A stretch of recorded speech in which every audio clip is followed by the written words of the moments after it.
What do Back to the Future, Murphy Brown, and the Flying Burrito Brothers all have in common? On this week's Pop Culture Spectrum, 6 Degrees of Charles Manson.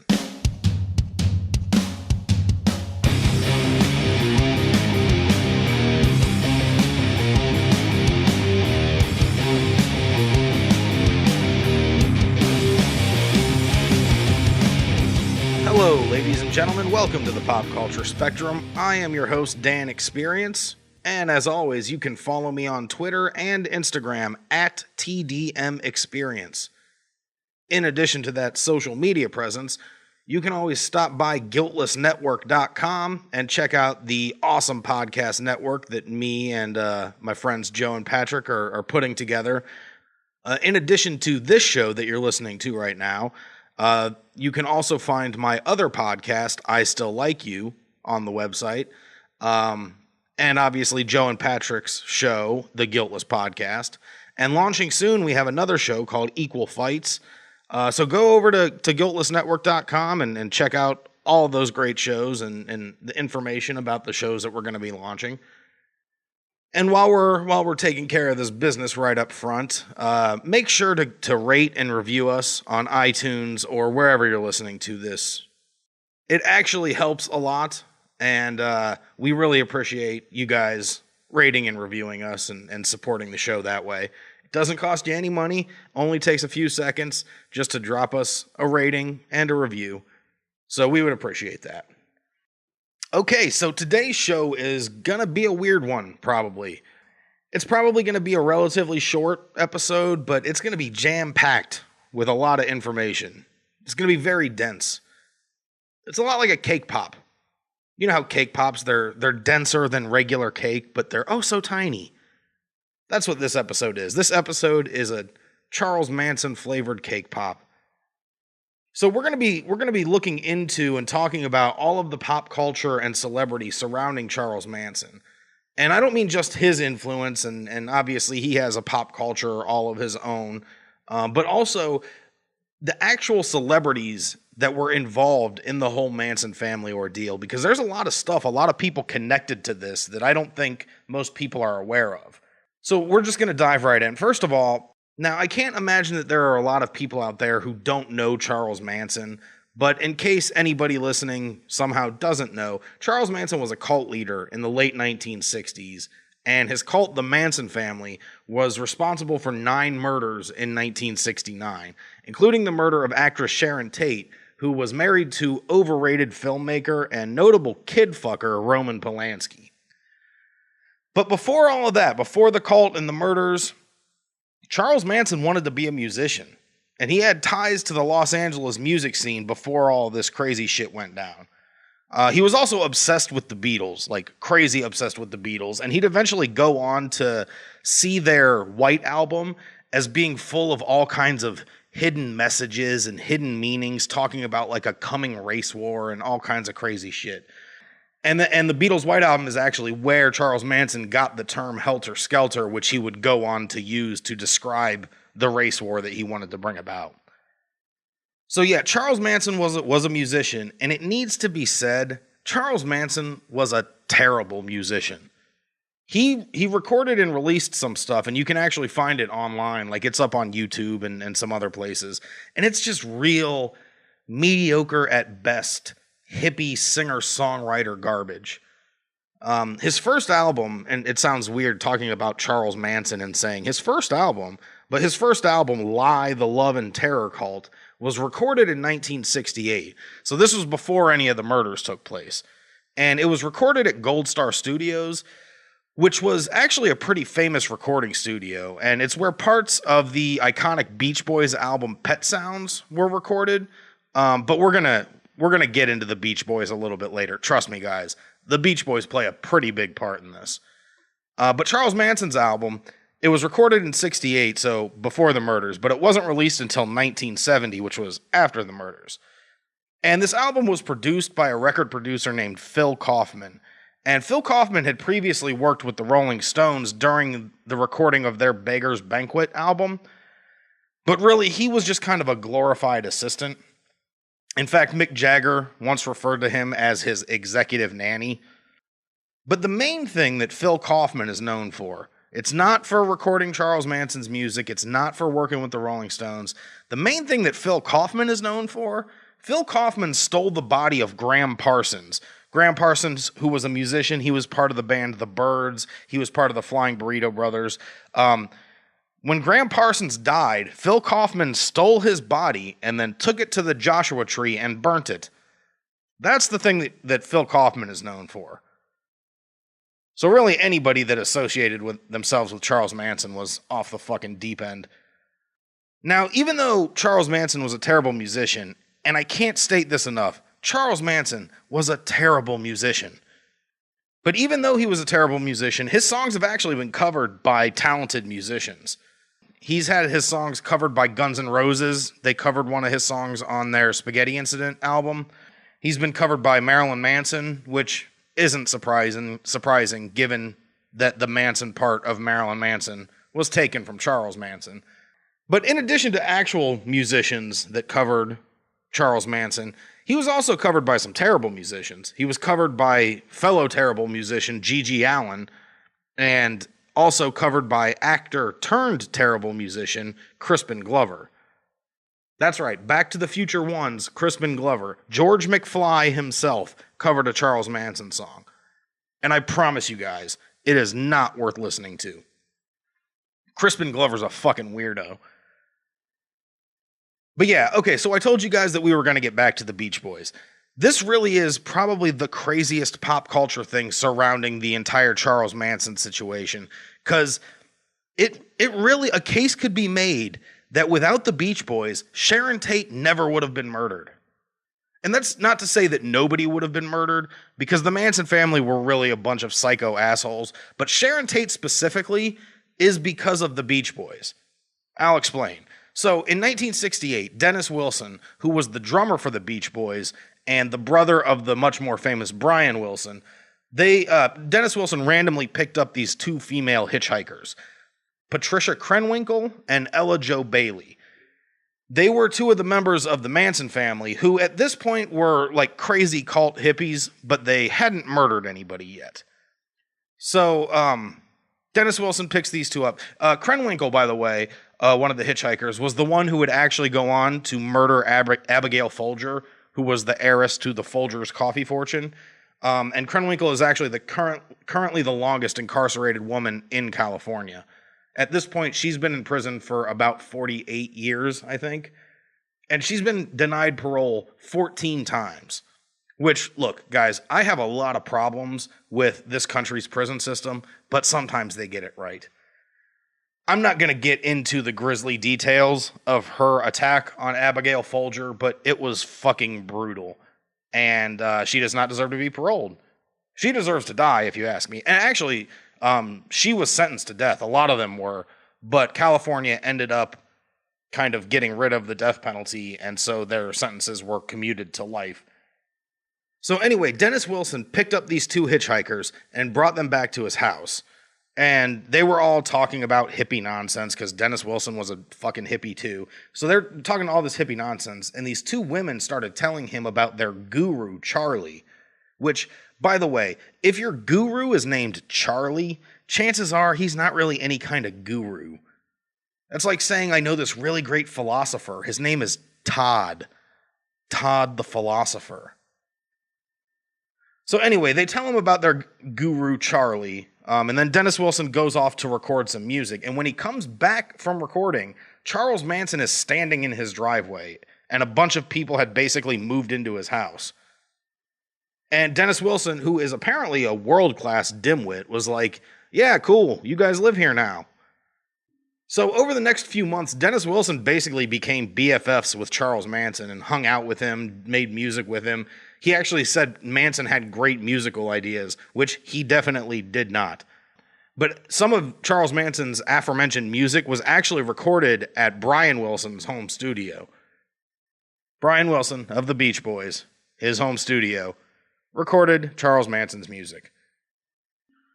So this is where it all becomes the Beach Boys' fault, Dennis Wilson specifically, but the Beach Boys' fault that Sharon Tate was killed. So Dennis Wilson introduced Charles Manson to a man named Terry Melcher, who was a record producer. This guy worked with the Byrds, Paul Revere and the Raiders. He actually performed background vocals on some of the Beach Boys' Pet Sounds album. And Melcher at the time lived at 10050 Cielo Drive with his girlfriend, wait for it, Candace Bergen, Murphy Brown herself. So Melcher and Bergen would eventually move out of the 10050 Cielo Drive house, and Roman Polanski and Sharon Tate would move in, and this is the house where the Manson family would murder Sharon Tate. Sharon Tate, Abigail Folger, and 3 other people that night. One of those people was a hairstylist who was named Jay Sebring, and this guy, this Jay Sebring guy, he actually connects us to 3 other celebrities, 2 of whom were supposed to be there the night of the murders, and one of whom would actually go on to be investigated for them before the Manson family was caught. So first, the 2 that were supposed to be there that night. First, the king of cool himself, Steve McQueen. Steve McQueen was an actor. He was in the movie Bullet, The Great Escape, The Towering Inferno, the original version of the Thomas Crown Affair. He was supposed to be there that night. Jay Sebring invited him. And the other person who was supposed to be there was Quincy Jones. And in case you don't know who Quincy Jones is a hugely famous music producer. He produced Michael Jackson's Thriller album, Michael Jackson's Bad album, a ton of other shit. But he's also the parent, along with the recently deceased actress Peggy Lipton, of actress Rashida Jones. So both Steve McQueen and Quincy Jones were invited to the party that night. McQueen didn't show up for some reason, and according to an interview that Quincy Jones did with GQ, he just kind of forgot that he'd planned to do that. So we really weren't that far away from Steve McQueen and Quincy Jones both being murdered on the same night that Sharon Tate was. And actually, the day after the murders, because Jay Sebring was Quincy Jones's hairstylist, and he was like a really famous hairstylist at the time. The day after the murders, it was actually Bill Cosby who called Quincy Jones and told him what had happened. Now, the other celebrity connection from Jay Sebring was someone who Roman Polanski initially suspected as being the killer, and that was legendary martial artist and actor Bruce Lee. Bruce Lee actually owed his entire Hollywood career to Jay Sebring. Sebring studied martial arts, and he was in attendance at some demonstration that Bruce Lee performed in Long Beach. And then Sebring went on to introduce Bruce Lee to a producer named William Dozier, and William Dozier would go on to cast Bruce Lee in his first major role as Kato in the Green Hornet series. Bruce Lee also knew Sharon Tate because he was the fight choreographer for a movie that she was in called The Wrecking Crew. He also knew Roman Polanski. And Polanski initially suspected Bruce Lee of being the killer because, and this is some dubious shit to suspect a friend of being a killer, but Bruce Lee had mentioned that he had lost his glasses, and a pair of glasses were found at the crime scene. But that was enough to get Roman Polanski to suspect Bruce Lee as being the killer. Obviously, that all turned out to be just a coincidence. Now, the only reason that the Manson family actually went to this house and killed all of these people was that it was the last address that Charles Manson knew of for Terry Melcher. And he was pissed off at Melcher because Melcher decided that he was not going to produce Charles Manson's music. I'm going to point out again, Charles Manson, terrible musician. So, let's just kind of recap here. If Dennis Wilson of the Beach Boys had not picked up those 2 hitchhikers, none of this shit would have happened. Dennis Wilson is the one that introduced Charles Manson to Terry Melcher. Terry Melcher at the time lived at 10050 Cielo Drive. Melcher pissed off Charles Manson, and that's why the Manson family went to the house. Now, one of the other, I guess a fun fact, odd way of phrasing it, but a fun fact about the Beach Boys and Charles Manson, the Beach Boys actually recorded and released a song that Charles Manson wrote. Manson wrote and released it titled Cease to Exist, but the Beach Boys ended up kind of reworking the lyrics and releasing it as Never Learn Not to Love. Unsurprisingly, both versions of the song suck. And the Beach Boys song, The Never Learn Not to Love, is solely credited to Dennis Wilson because Dennis Wilson basically bought the rights from Charles Manson. I think he bought it for like some money and a dirt bike or some weird shit like that. But Manson was pissed off that Wilson changed some of the lyrics. So pissed that he ended up mailing him a bullet, because that's the kind of shit that Charles Manson did. But yeah, let's look at all the pop culture and celebrity just surrounding this event. Just this one night of murders. You've got the Beach Boys, Terry Melcher, Candace Bergen, Sharon Tate, who arguably is most well known because of the murders, but she was an actress in her own right, and she was married to Roman Polanski, who at the time was already a well-respected director, having released Rosemary's Baby in 1968. Quick aside, Roman Polanski, like I said earlier, is just overrated as all hell, and Rosemary's Baby is boring as shit. So, whatever. And also, Roman Polanski fucked a kid and then fled overseas to escape justice. So there's that. But yes, also then you have Quincy Jones and Steve McQueen and Bruce Lee, and you have all these people on the periphery of this. But the pop culture doesn't end there, folks. Let's talk a bit about the house itself where Sharon Tate was murdered. That 10050 Cielo Drive house. The house itself has a pretty extensive pop culture history. First, it was actually built for an actress. It was a French actress named Michelle Morgan, who I don't know. I don't know a whole lot about French cinema, and I don't know a whole lot about movies from the 40s. But in 1944, the house was built for this French actress, who lived there for a little while, but then eventually moved out. And then in 1946, the actress Lillian Gish lived there for a while. Then, in the 1960s, Cary Grant and Diane Cannon lived there for a while, as did Henry Fonda. And then we already discussed Terry Melcher and Candace Bergen, and of course, Sharon Tate and Roman Polanski. But after the murders, the owner of the house lived there for 20 years before he ended up selling it. And then in 1992, Trent Reznor of Nine Inch Nails fame rented the house and set up a whole recording studio there. And he named the studio Les Pigs because during the Tate murder, Susan Atkins of the Manson family wrote the word pig on the door in Sharon Tate's blood. This studio, Les Pigs, is where Nine Inch Nails' breakthrough album, The Downward Spiral, was recorded.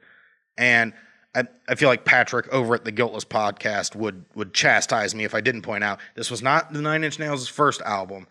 That was Pretty Hate Machine, but this was the one that really kind of put them on the map. This was the album that had the song Closer on it, which was their first huge, gigantic single, the I Wanna Fuck You Like an Animal.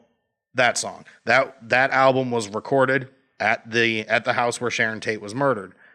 Nine Inch Nails also recorded an EP at the studio called the Broken EP, and that EP had a song called Gave Up, a music video for which was shot at the house.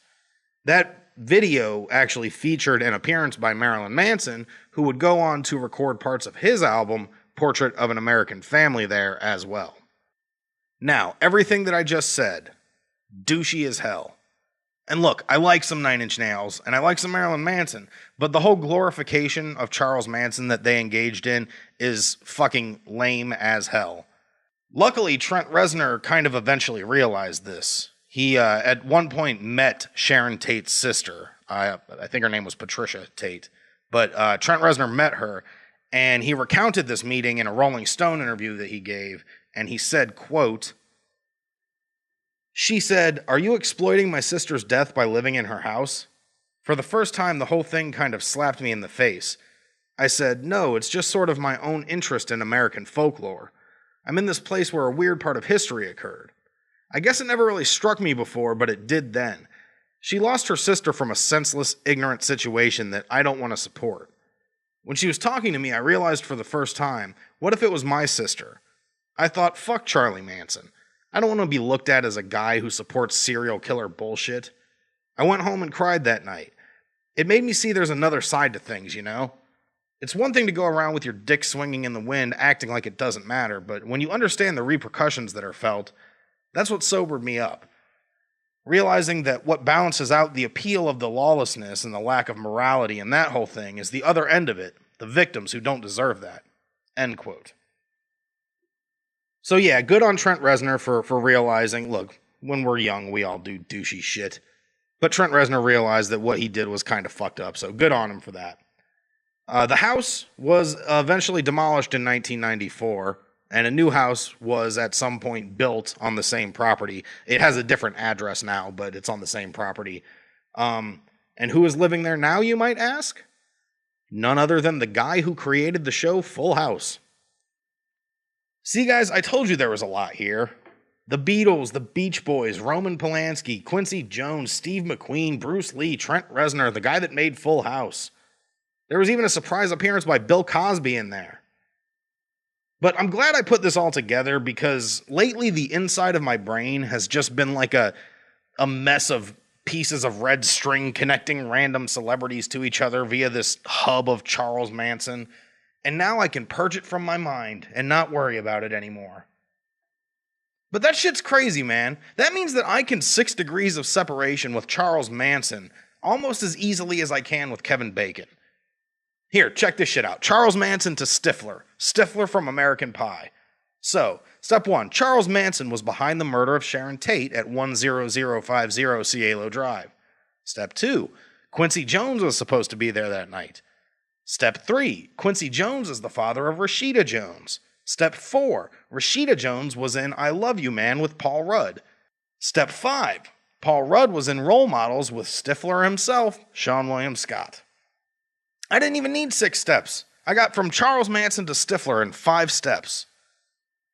Anybody out there, if you're interested, tweet at me at TDM Experience if you want me to try to 6 degrees of Charles Manson, a celebrity. All right, I think that about wraps it up, guys. I think that's all I got for you. I think next week I'm going to have to do something super lighthearted because this was kind of dark. I don't know what it's going to be yet, but it'll be happier. So, thanks for joining me this time, and we'll see you next time on the Pop Culture Spectrum.